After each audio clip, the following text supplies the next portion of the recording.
Don't get me wrong, I love New Orleans, but we have ran the real people out, the ones who created this whole culture, the people who gave, the soul. Skyrocketing housing costs are making for harder living in the Big Easy. Since before Katrina in 2005, average home prices have seen especially steep jumps. And since 2010, the median rent by square foot has exceeded the national average. Here in New Orleans, the particular paradox is that the backbone of the tourism economy, musicians and service workers, are being priced out of the city limits. I'm gonna take you to the last place I lived, in the Treme. This house here, which is not a house anymore, it was taken down in the storm. This is where I wrote the Treme song.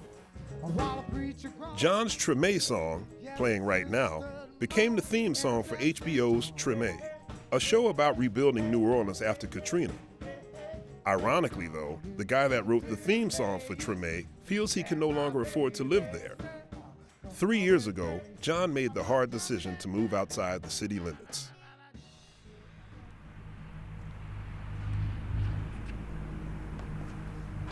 Well, I was born and raised in the 7th Ward of New Orleans, Louisiana. There was always music in the air.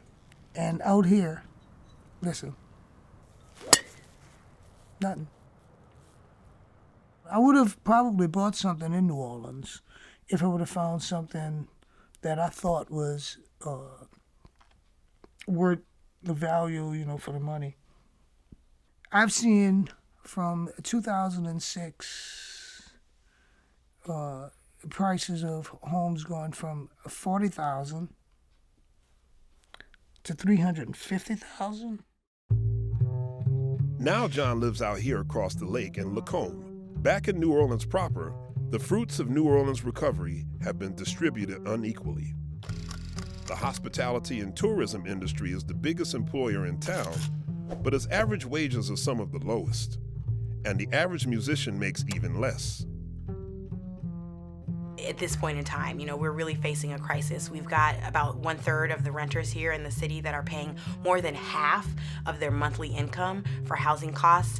And then the folks who are the culture bearers, who are the working class folks who made New Orleans what it is, they're really facing some tough decisions. All this market pressure comes from many different places. Katrina decimated the city's housing stock in 2005. An influx of people moving to town for quality of life, the trend of millennials moving back into urban cores, short-term rentals making it more valuable to Airbnb your home than live in it. Whatever the exact causes, longtime residents of New Orleans' historic neighborhoods are getting squeezed out. New Orleans was always defined by neighborhoods. And we've stayed in those neighborhoods, even, throughout segregation and desegregation. People more or less clung to their own little culture, uptown, downtown, Ninth Ward, 7th Ward. It was very tribal-like, For decades, New Orleans neighborhoods have been incubators for the music. Jazz parades, jam sessions, musical families, mentorships, chance encounters. All those casual connections created an ecosystem where music could thrive. So when you look at a neighborhood like Treme or like the 7th Ward, you're looking at an informal system that's an incredibly efficient transmission system. When we see change happening so rapidly that people can't adapt, there's a risk of loss there that no amount of planning is going to help us get back. This is New Orleans' economy. This is 1/3 of our economy is contingent upon relatively low-wage workers who are gigging workers. Growing up in New Orleans proper, John had the benefit of rubbing shoulders with his musical elders.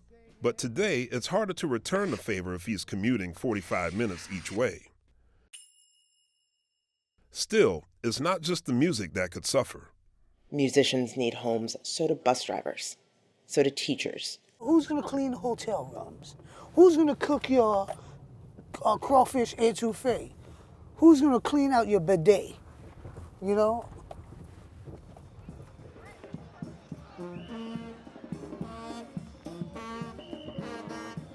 In the last year, Housing prices have leveled off, but the problem remains. I still have faith in the fact that we're going to continue to move on and be a city that, hopefully a city that still innovates musically and artistically. So we have to just muddle through the gyrations of the market, I guess, you know. I don't know, man.